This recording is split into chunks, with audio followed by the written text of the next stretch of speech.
მერტმა გაგახაროთ. ჩვენ ყველას გვინდა წარმატება, გვინდა წინსვლა, გვინდა ბედნიერება, მაგრამ ის არ ვიცით, როგორ უნდა მივახციოთ ხოლმე.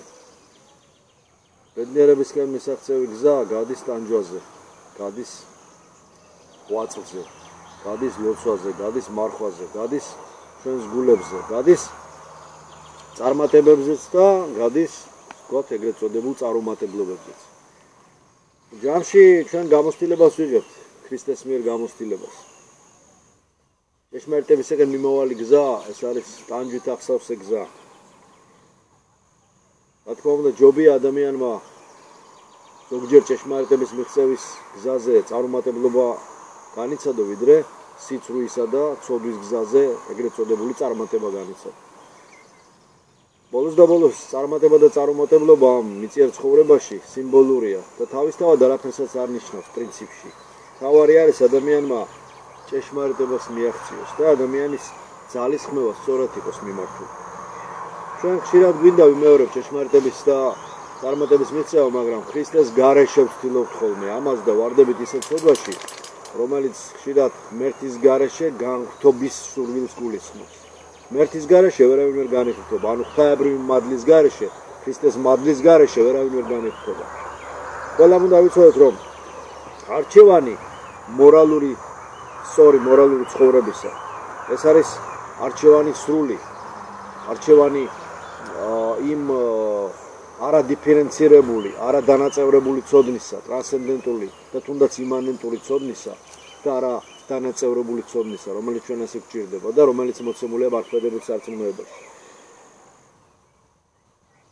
მთლიანი, ასე ვთქვათ, უნიტარული ერთიანი სწავლება მართლმადიდებელი ეკლესიისა, ეს არის ის, რომელიც ადამიანს სulis, მაგრამ თავისთავად ადამიანს არაფერი არ შეცვლის, თუ თვითონ ადამიანმა არ მოინდომა შეცვლა, ცვლილება.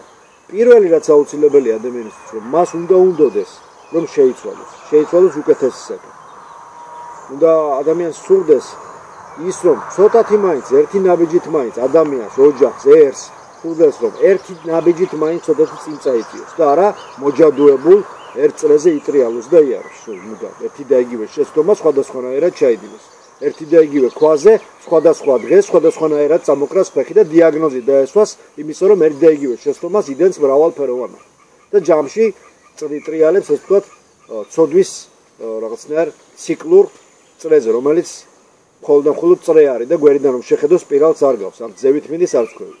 ამიტომ უნდა ვეცადოთ ვიმეორებ, რომ სურვილი გქონდეს შევიცნოთ ჩვენი ჭეშმარიტი ბუნება, ჭეშმარიტი ღვთაებრივი ის მოწოდება, ჭეშმარიტი ის ღვთის ხატება და მსგავსება, რაც ჩვენში ღმერთმა ჩადო. ადამიანის ბუნება ძალიან რთულია.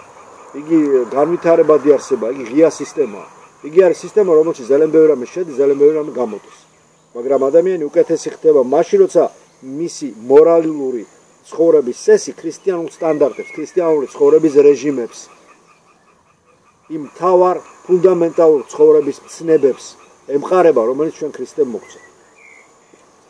დღეს ჩვენ განსაკუთრებით ამ აპოკალიფტურ დროში საკმაოდ ხშირად კრიტიკულ, ზღვრულ, ასე ვთქვათ, რაღაცნაირად თითქოს რაღაც გარკვეულ საზღვართან მიახლოების განცდა გვაქვს ხოლმე.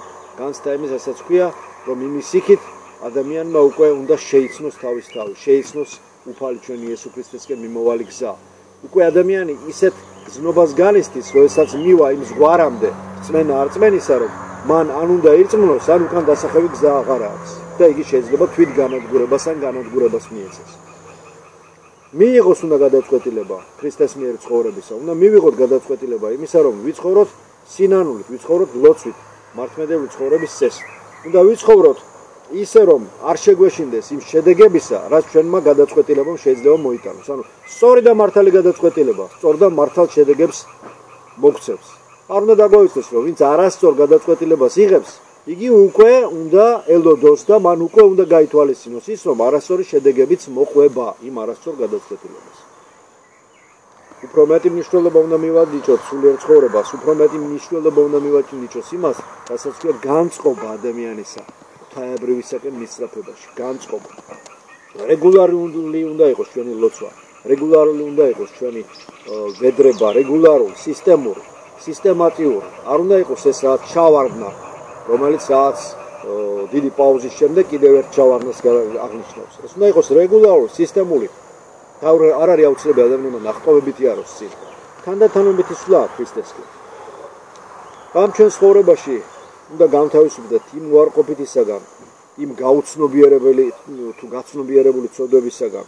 ვეცადოთ რომ ყოველ შემთხვევაში იმ უარყოფითი გამოცდილების ფონზე, რასაც ჩვენ უარყოფით გამოცდილებას ვეძახით, ანუ წარუმატებლობას, ანუ დაცემებს, ანუ ცოდვებს. პრინციპში სინთეზის შედეგად ისინის დადებით გამოცდილებად იქცენ.